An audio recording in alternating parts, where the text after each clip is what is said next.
Dear viewers, السلام علیکم۔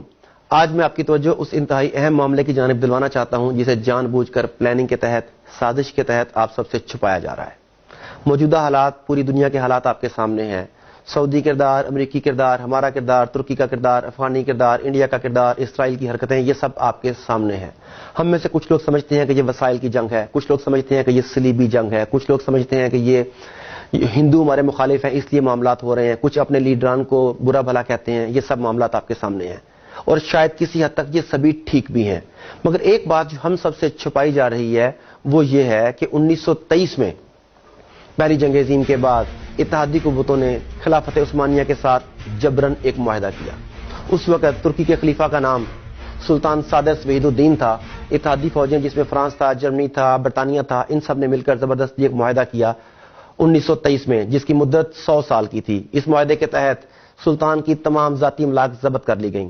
خلافت عثمانیہ جو 3 براعظموں پر پھیلی ہوئی تھی اس کا خاتمہ کر دیا گیا اور اس خاتمے کے نتیجے میں نئے 40 ملک وجود میں آئے۔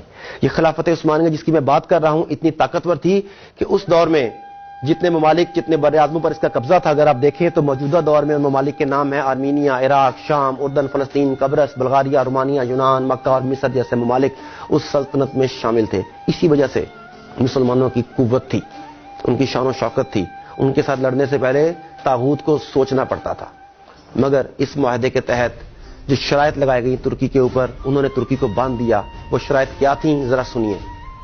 سلطان کی ذاتی املاک پر قبضہ، خلافت عثمانیہ کا خاتمہ، 3 براعظموں پر پھیلے ہوئے خلافت کے اثاثوں سے دستبرداری، ترکی جو خلافت اسلامیہ کا مرکز تھی اسے سیکولر سٹیٹ قرار دیا گیا، اسلام اور خلافت کے اوپر پابندی لگا دی گئی۔ ترکی کے قدرتی وسائل میں پیٹرول سر فہرست تھا، پیٹرول کی ڈرلنگ پر پابندی لگا دی گئی۔ ترکی کے ساتھ جو عالمی بندرگاہ تھی ہے اس کا نام ہے باسفورس۔ اس کی اہمیت نہر سویز جتنی ہے۔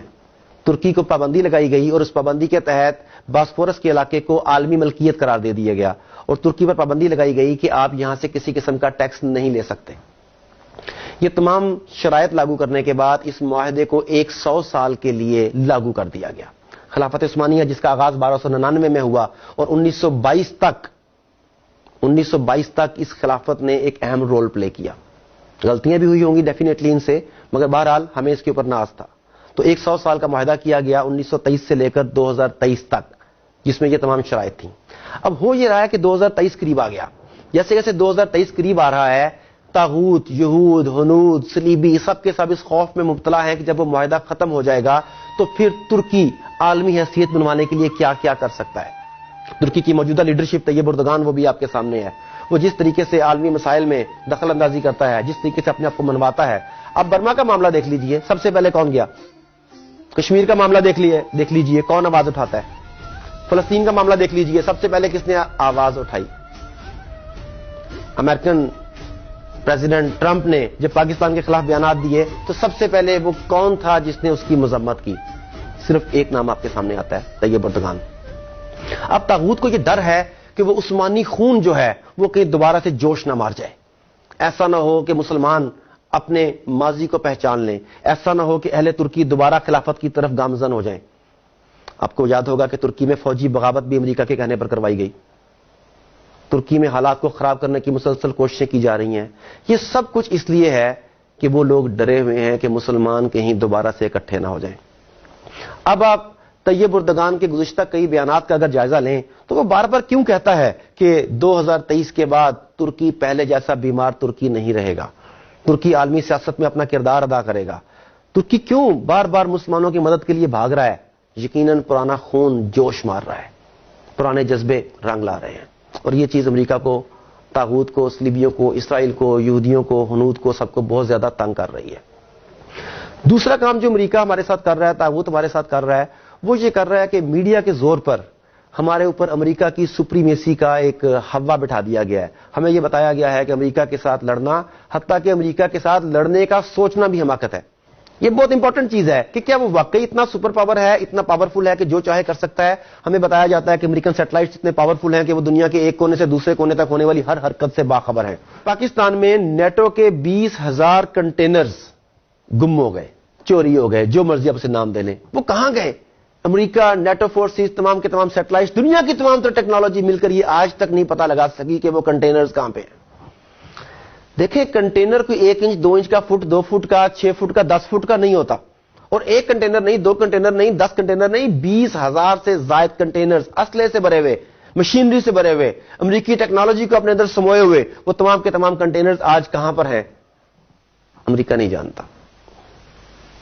یہ ہے American technology.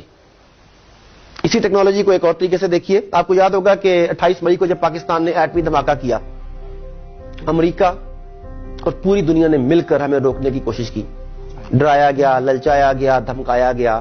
And I ask Pakistan to exercise restraint to avoid a perilous nuclear arms race. The United States was apparently prepared to offer some considerable incentives if Pakistan would just say no. جب ہم نے یہ ٹھان لی کہ ہم نے یہ دھماکے کرنے ہیں، دنیا کو بتانا ہے کہ ہم ایک اٹامک پاور ہیں، تو ہمیں کوئی نہیں روک سکا۔ امریکن تمام تر ٹیکنالوجی یہ بات پتہ نہیں لگا سکی کہ دھماکے کس جگہ پر ہوں گے، ہمارے اٹامک ایسٹس کہاں پر ہیں، ان کی ٹرانسپورٹیشن کیسے کی جائے گی، کس جگہ پر لے جایا جائے گا۔ ان کے تمام سیٹلائٹ، تمام طیارے، تمام میزائل تیار تھے کہ انہیں ڈسٹرائے کیا جائے، مگر کیا وہ ایسا کر سکے؟ نہیں کر سکے۔ اس کا مطلب ہے کہ جب ہم یہ چاہتے ہیں کہ ہم کوئی کام کرنا چاہتے ہیں تو ہمیں امریکہ یا دنیا کی کوئی طاقت نہیں روک سکتی۔ اس لیے کہ کچھ لوگ اسباب پر غور کرتے ہیں، امریکہ کے پاس یہ ہے، اسرائیل کے پاس یہ ہے، انڈیا کے پاس یہ ہے، ہم ان سے ٹکر نہیں لے سکتے، کچھ لوگ یہ سوچتے ہیں، اور کچھ لوگ اسباب کی بجائے مسبب الاسباب پر غور کرتے ہیں۔ ان کا بھروسہ اسباب پر نہیں، مسبب الاسباب پر ہوتا ہے۔ تو برادرز، میں آپ کو یہ بتانا چاہتا ہوں کہ 2023 میں جو معاہدہ ختم ہو رہا ہے اس کے بعد دنیا ٹوٹلی بدلنے کی طرف جا رہی ہے۔ آنے والے 5 سے 10 سال میری، آپ کی، ہم سب کی زندگیوں میں انتہائی امپورٹنٹ ہے۔ اتنی بڑی تبدیلی آئے گی کہ آپ سوچ نہیں سکتے۔ اب یہ آپ کے اوپر ہے کہ آپ اس تبدیلی کا شکار ہونا چاہتے ہیں یا اس تبدیلی کا حصہ بننا چاہتے ہیں۔ آپ اپنا کیا رول سلیکٹ کرتے ہیں، یہ ٹوٹلی چوائس آپ کی ہے۔ مگر اپنا رول سلیکٹ کرنے سے پہلے ایک بات بتانا چاہوں گا کہ خدا را میڈیا سے بچ کے رہیے گا۔ حالانکہ میں بھی آپ سے جس چینل سے مخاطب ہوں یہ بھی ایک میڈیا ہی ہے، مگر کتنے لوگ آپ کو حقیقت بتاتے ہیں اور کتنے لوگ گمراہ کرتے ہیں یہ آپ اندازہ کر سکتے ہیں۔